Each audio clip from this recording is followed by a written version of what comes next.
दोस्तों अभी आप स्क्रीन पर देख रहे होंगे ये केंद्रीय शिक्षक पात्रता परीक्षा सीटेट के प्रश्न पत्र हैं जो जनवरी 2021 में पूछे गए प्रश्न हैं।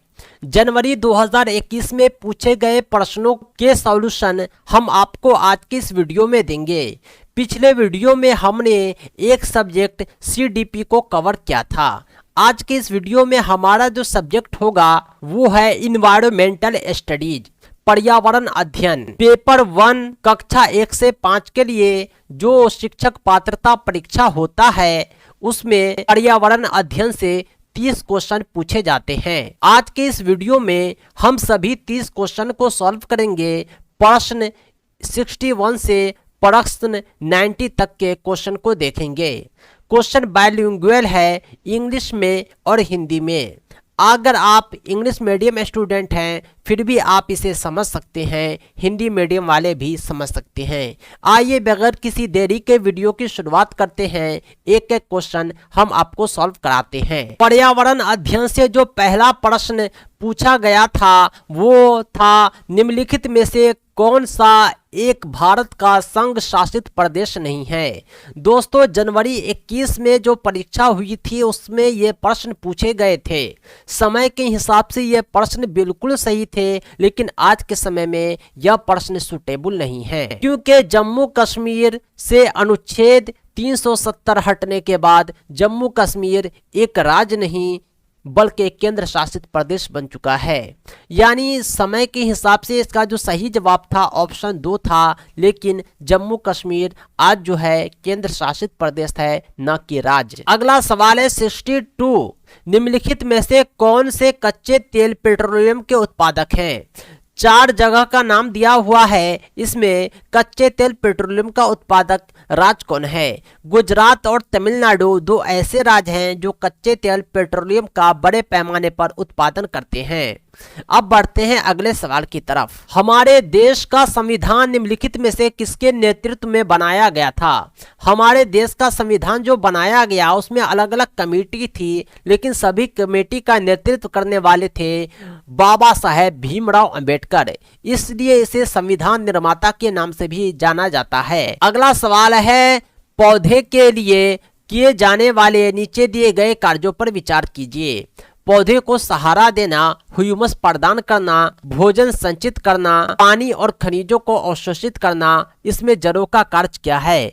ऊपर में 4 कार्य दिए हुए हैं। जड़ का काम क्या होता है। पौधे में जड़ का काम पौधे को सहारा देना है। कोई भी पौधा जड़ से ही खड़ा रहता है जमीन में। पौधे जो हैं भोजन देता है, उसे जो है भंडारित करके रखता है। पानी और खनिज को अवशोषित करता है, यानी जमीन से पानी को अवशोषित करके जो है पूरे पेड़ के बॉडी में पहुंचाना, ये जड़ का ही काम होता है। सही जवाब हो जाएगा ऑप्शन डी। दोस्तों एक छोटा सा गांव है जिसका नाम है पोचमपल्ली। भारत के दक्षिणी राज्य का एक कस्बा है जो सुंदरता से डिजाइन की गई चमकदार रंगों की पोचमपल्ली साड़ियों और विशेष प्रकार की बुनाई, जिसे भी पोचमपल्ली ही कहते हैं, इसके लिए प्रसिद्ध है। यह कस्बा अब किस राज्य का भाग है। यानी पोचमपल्ली जो कस्बा है जो साड़ी पर डिजाइन बनाता है और विशेष प्रकार की बुनाई करता है, यह पोचमपल्ली तेलंगाना में अवस्थित है। तेलंगाना राज्य में एक कस्बा है पोचमपल्ली जो बुनाई के लिए प्रसिद्ध है। अगला सवाल है, निम्नलिखित में से खाद्य पदार्थों के उस समूह को चुनिए जिसके प्रत्येक सदस्य में लौह तत्व प्रचुर मात्रा में हो। यानी वह खाद्य सामग्री कौन है जिसमें लौह तत्व आयरन काफी मात्रा में पाया जाता है। आंवला में, पालक में, गुड़ में, इसमें जो है काफी मात्रा में लौह तत्व पाया जाता है। इसके अलावा जितने भी ऑप्शन हैं इसमें कोई एक ऐसा है जिसमें लौह तत्व की कमी होती है। सही जवाब हो जाएगा ऑप्शन 2। नेक्स्ट क्वेश्चन है 67, निम्नलिखित में से पक्षियों का वह समूह चुनिए जिसके प्रत्येक सदस्य हमारी तुलना में 4 गुनी अधिक दूर की वस्तुओं को स्पष्ट देख सकने योग्य है। फाख्ता कौवा मोर, बाज कबूतर तोता, कौवा चील बुलबुल, बाज चील गिद्ध। दोस्तों आप एक बात याद रखें, जो पक्षी काफ़ी ऊंचाई पर होते हैं उसकी जो देखने की क्षमता होती है काफ़ी ज़्यादा होती है। कौवा जो है ऊंचा नहीं उड़ता है, तोता भी नहीं उड़ता है, कबूतर भी नहीं उड़ता है। सही जवाब हो जाएगा बाज चील गिद्ध। आपने गौर किया होगा ये सब पक्षी काफ़ी ऊंचाई पर उड़ते हैं और उसकी देखने की क्षमता इतनी तेज होती है कि दूर की वस्तुओं को भी स्पष्ट देखते हैं और नीचे उतर कर खा लेते हैं और फिर उड़ जाते हैं। उसके देखने की क्षमता हमसे 4 गुना अधिक होती है। अगला सवाल है 68। नीचे दिए गए किस एक राज्य के ग्रामीण लोग अपने ढालू छत वाले लकड़ी के मकान मजबूत बांस के खंभों पर धरती से 3 से 3.5 मीटर की ऊंचाई पर बनाते हैं? राजस्थान, लद्दाख, असम, उड़ीसा। वह राज्य असम है जहां के लोग ढालू छत वाली घर बनाते हैं लकड़ी के और जमीन से हाइट देते हैं 3-3.5 मीटर। ऐसा इसलिए करते हैं कि वहां बाढ़ आ जाता है, सैलाब आ जाता है, अगर वे ऊंचाई नहीं देंगे तो उसके घर में पानी आ जाएगा। इसलिए वो मजबूत बांस लकड़ी का उपयोग करके जमीन से 3 से 3.5 मीटर ऊंचाई अपने घर को देते हैं। अगला सवाल है, भारत के मानचित्र में दिल्ली की स्थिति के सापेक्ष गांधीनगर जो गुजरात की राजधानी है, पटना जो बिहार की राजधानी है की दिशाएं क्या हैं? दोस्तों इस क्वेश्चन को समझाने के लिए ऑप्शन बताने से पहले हम आपको भारत का नक्शा दिखाते हैं और बतलाते हैं कि दिल्ली के सापेक्ष गुजरात और पटना की स्थिति क्या है। दोस्तों अभी आप स्क्रीन पर देख रहे होंगे ये भारत का नक्शा है। नक्शे में ऊपर जो होता है नॉर्थ होता है, नीचे साउथ होता है, दाएं साइड ईस्ट होता है, बाएं साइड वेस्ट होता है। अब हम आपको दिखाते हैं दिल्ली। ये है दिल्ली और ये है इधर है बिहार, ये है बिहार। दिल्ली से बिहार देख लीजिए किधर है, नीचे दक्षिण, इधर पूर्व, यानी दक्षिण पूर्व में बिहार है।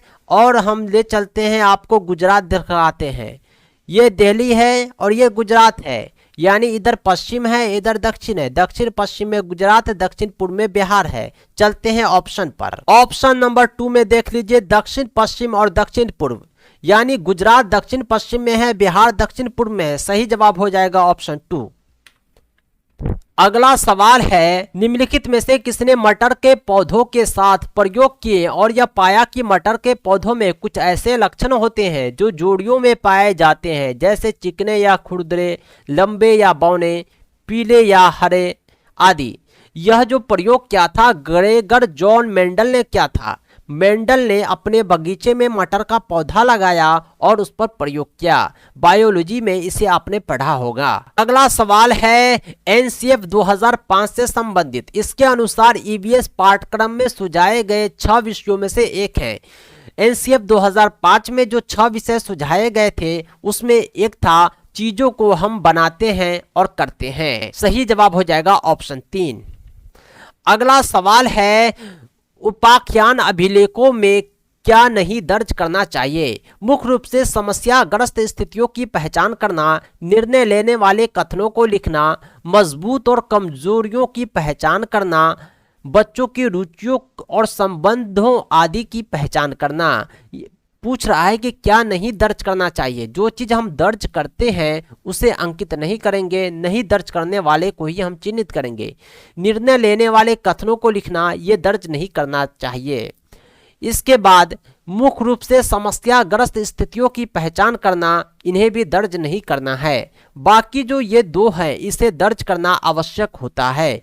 सही जवाब हो जाएगा ऑप्शन 1। अगला सवाल है आप एक एकीकृत ईवीएस कक्षा के लिए कैसे योजना बनाएंगे? एक पाठ में 2 या अधिक विषय क्षेत्रों को मिलाएंगे।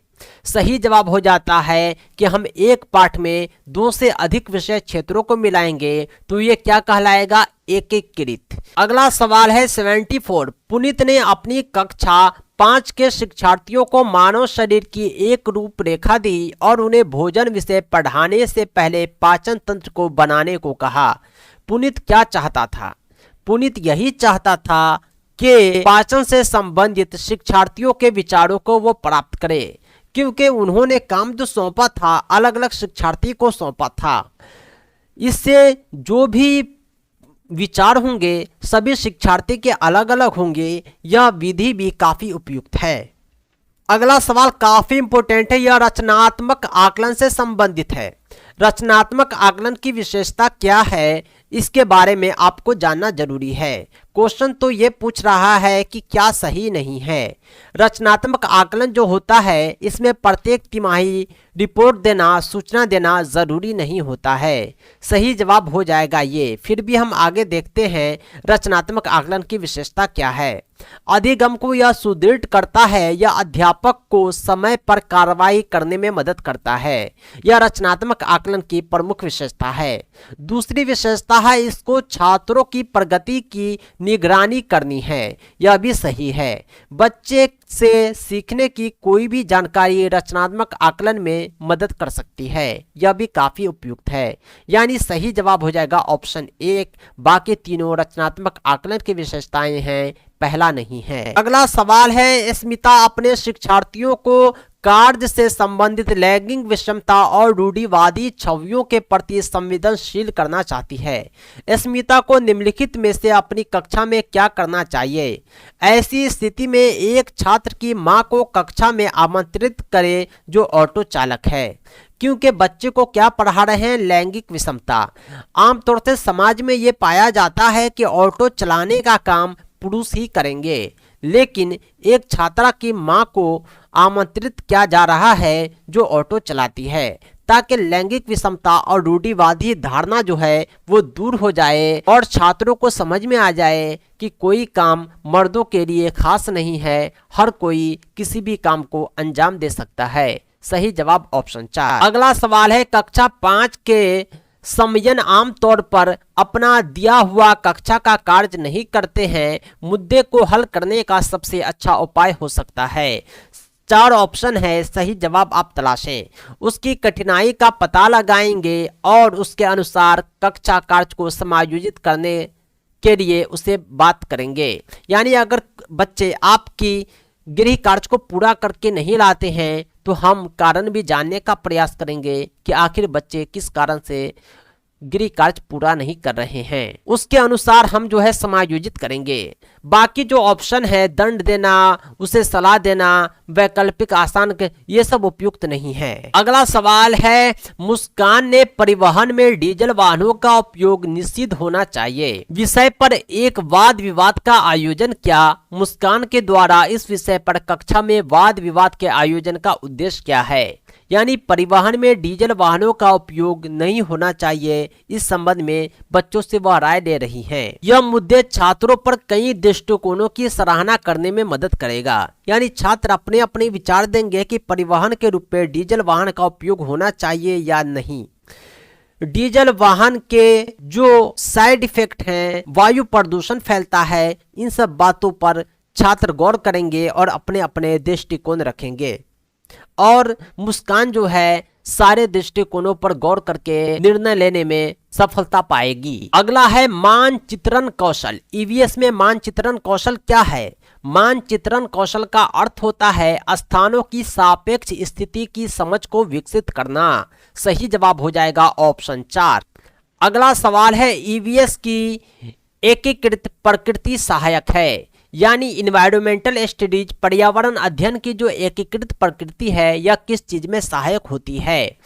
पाठचर्या के भार को यह कम करता है और शिक्षार्थियों को सार्थकता पूर्वक सीखने में सहायक होता है। सही जवाब हो जाएगा ऑप्शन 2। अगला सवाल है 81। निम्नलिखित में से क्या ईवीएस में आकलन का एक व्यापक संकेत नहीं है। ईवीएस में आकलन का व्यापक संकेत सहयोग होता है, न्याय के प्रति सरोकार होता है, समानता के प्रति सरोकार होता है, लेकिन अवधारणा मानचित्रण ईवीएस में आकलन का व्यापक संकेतक नहीं है। अगला सवाल है 82 नंबर। कुछ हजार साल पहले भारत में तालाबों के निर्माण के लिए अल-बेरूनी के अवलोकन के आधार पर कक्षा 5 के ईवीएस पाठ पुस्तक में एक अनुच्छेद है। इस अनुच्छेद को शामिल करने का क्या उद्देश्य होगा। यह इतिहास के स्रोतों की पहचान करने में शिक्षार्थियों की मदद करता है। यह भी एक स्रोत हो सकता है। अगला ऑप्शन देखिए, यह शिक्षार्थियों को उसके अवलोकन की रिकॉर्डिंग में सुधार करने में मदद करता है। यह शिक्षार्थियों को उसके आकलन की रिकॉर्डिंग में सुधार करने में मदद करता है। यह उपयुक्त नहीं है। यह शिक्षार्थियों को कुछ हजार साल पहले भारत में मौजूद तकनीक की सराहना करने में मदद करता है। यह भी काफी उपयुक्त है क्योंकि हजारों साल पहले की बात हो रही है। यह शिक्षार्थियों को इतिहास में साक्ष्य की भूमिका की सराहना करने में मदद करता है। यह भी काफी उपयुक्त है क्योंकि वह इतिहास में साक्ष्य को दिखला रहा है और बच्चे इस कहानी को पढ़कर, इस अनुच्छेद को पढ़कर बहुत कुछ सीखेंगे, इतिहास के बारे में जानेंगे, हजारों साल पहले की तकनीक को देखेंगे और यह भी जानेंगे कुआं, तालाब, ये सब होता क्या है, पानी का उपयोग किस तरह होता है।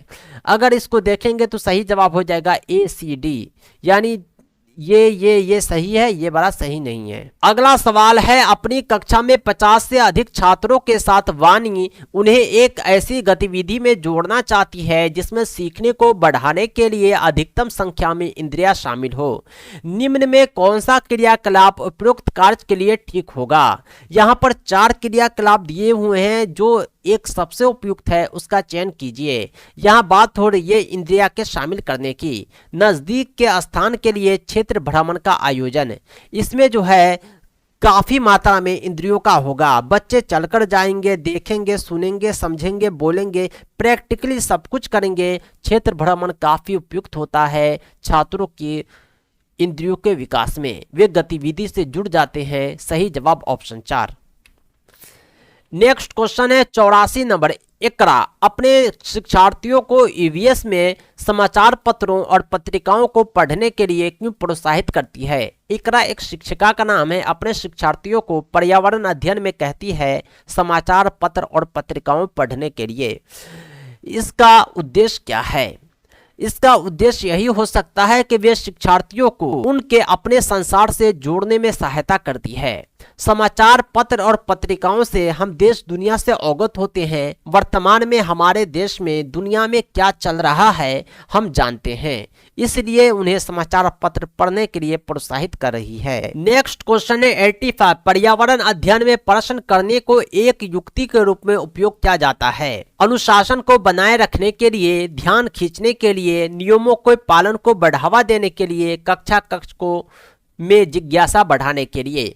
पर्यावरण अध्ययन की कक्षा में जो बच्चों से प्रश्न पूछे जाते हैं, बार बार पूछे जाते हैं, उसका एक ही उद्देश्य होता है कि कक्ष में जिज्ञासा को बढ़ाया जाए। आप बच्चों से प्रश्न पूछेंगे, बच्चों का जिज्ञासा हो बढ़ेगा क्योंकि वे प्रश्नों के उत्तर अपने दैनिक जीवन से ही देते हैं। जिन चीजों का वे उपयोग करते हैं उससे देते हैं। इस प्रकार आप छात्रों के पूर्व ज्ञान को भी जान पाएंगे। सही जवाब ऑप्शन 4। नेक्स्ट क्वेश्चन है, नीचे दिए गए कौन सा एक राज्य है जो तुरांग का अर्थ जंगल है। झारखंड में तुरांग का अर्थ जंगल होता है। सही जवाब ऑप्शन 4। दोस्तों क्वेश्चन नंबर 87 ये रीजनिंग टाइप का क्वेश्चन है, फिर भी आइए हम इसे सॉल्व करते हैं। आपका घर X पर स्थित है, आपका विद्यालय Y पर है। यद्यपि आपका विद्यालय ठीक सामने है, परंतु बीच में व्यस्त राजमार्ग होने के कारण आप सीधे नहीं जाकर घूमकर जा रहे हैं। सबसे पहले आप कहाँ जाते हैं, आपका ये घर हुआ X। आप सबसे पहले चले दक्षिण, कितना 125 मीटर। सबसे पहले हम चले दक्षिण 125 मीटर चले ये X से। उसके बाद हम जो है पूर्व की तरफ 100 मीटर चलते हैं जो सुरंग है। उसके बाद फिर हम उत्तर की दिशा में 125 मीटर चलते हैं, तब हम कहाँ पहुँचते हैं, स्थान Y पर जहाँ हमारा विद्यालय है। Y विद्यालय के सापेक्ष X पर आपका घर कहाँ होगा। जब यहाँ से यहाँ 100 है तो यहाँ से यहाँ भी 100 मीटर ही होगा। और ये इधर से हमने मुड़ा था, किधर, पूर्व में मुड़ा था, तो फिर हम यहाँ से यहाँ जो है दिशा हो जाएगा पूर्व पश्चिम का दिशा होगा। यानी हमारा घर जो है विद्यालय के सापेक्ष 100 मीटर पूर्व है। सही जवाब हो जाएगा ऑप्शन 2। अगला सवाल है, कोई लड़का नागरकोल से मड़गांव जाने के लिए 4 जून 2020 को किसी रेलगाड़ी में सवार हुआ। यह रेलगाड़ी 22:30 बजे नागरकोल से चली, 6 जून 2020 को 4:30 बजे पहुंची। इस बीच में अगर आप कैलकुलेट करेंगे तो एक दिन यानी 24 घंटा प्लस इधर 4:30 इधर 22:30 यानी 1.5 घंटा बाद 24 हो जाएगा प्लस 4:30 यानी 6 घंटा का एक्स्ट्रा समय लेता है। टोटल समय हुआ 30 घंटा टोटल दूरी है 1145। औसत निकालने के लिए हम क्या करते हैं, दूरी बटा समय निकालते हैं। 1145 को अगर आप 30 से भाग देंगे तो आपका आंसर 38.5 सही आंसर प्राप्त होगा। सही जवाब ऑप्शन 2। अगला सवाल है मधुमक्खी से संबंधित है। मधुमक्खी के बारे में कुछ कथन दिए हुए हैं, 3 सही है 1 गलत है। गलत की पहचान करना है। मधुमक्खी जो होता है, प्रत्येक छत्ते में एक रानी मधुमक्खी होता है जो अंडे देती है। ये सही है जो मधुमक्खी के बारे में है। नर मक्खियां छत्तों के लिए अत्यंत महत्वपूर्ण होती है। यह जो है सही नहीं है। हमें नहीं की पहचान करना है, इसलिए ये सही जवाब हो जाएगा। फिर भी हम आपको आगे बतलाते हैं। अगला ऑप्शन जो है जो मधुमक्खी के बारे में है, छत्ते में बहुत सारे काम करने वाली मक्खियाँ होती है जिसे वर्कर मक्खी कहते हैं। ये मधुमक्खी के बारे में सही कथन है। छत्ते में केवल कुछ नर मक्खियाँ होती है। छत्ते में कुछ ही नर मक्खी होती है, बाकी मादा श्रमिक और एक रानी मक्खी होती है। ये भी सही, ये भी सही, ये भी सही। गलत ऑप्शन था ऑप्शन 2 जिसका हमने चयन किया। सही जवाब ऑप्शन 2। लास्ट क्वेश्चन है, आज हम मिर्ची के बिना भोजन की कल्पना भी नहीं कर सकते। इसे व्यापारी हमारे देश में लाए थे। मिर्ची तो सब लोग खाते हैं, हर भोजन में मिर्ची पड़ता है, लेकिन आपको मैं बतला दूं कि हमारे देश में मिर्ची का पैदावार नहीं था। इसे दक्षिण अमेरिकी व्यापारी भारत लाए थे, तभी से इसे भारत में बोया जाने लगा, भारत में उपयोग किया जाने लगा। सही जवाब है ऑप्शन 3। दोस्तों, अभी हमने आपको सीटेट जनवरी 21 पेपर 1 में पर्यावरण अध्ययन से कुल 30 प्रश्न जो पूछे गए थे उसके सॉल्यूशन आपको दिए हैं। यह वीडियो आपको कैसा लगा और कमेंट करके जरूर बताएं। अगर आप सीटेट का संपूर्ण सॉल्व्ड पेपर चाहते हैं, प्रीवियस ईयर सॉल्यूशन का पीडीएफ चाहते हैं, तो आप हमसे संपर्क कर सकते हैं। हमारा संपर्क सूत्र है 7631314948। हमारे पास 2011 से लेकर के 2021 तक के सॉल्व्ड पेपर हैं। इसके अलावा हम आपको सब्जेक्ट वाइज सीटेट का कंप्लीट पीडीएफ नोट्स देंगे, जो सीटेट दिसंबर 22 के लिए काफी इंपॉर्टेंट है। सीटेट के नवीनतम पाठ्यक्रम पर आधारित हमारे नोट्स आपकी सफलता के लिए सफिशिएंट है। तो दोस्तों, देर किस बात की, आप अभी कॉल व्हाट्सएप करें और सीटेट का कंप्लीट पीडीएफ नोट्स प्राप्त करें। इसके अतिरिक्त हमारी वेबसाइट www.teacherahmed.com से आप syllabus based online quiz mock test प्राप्त कर सकते हैं। ऑनलाइन क्विज मॉक टेस्ट के माध्यम से आप अपनी तैयारी का मूल्यांकन कर सकते हैं, अपनी तैयारी को दिशा दे सकते हैं। लिंक डिस्क्रिप्शन में है, एक बार जरूर चेक करें। Thanks for watching.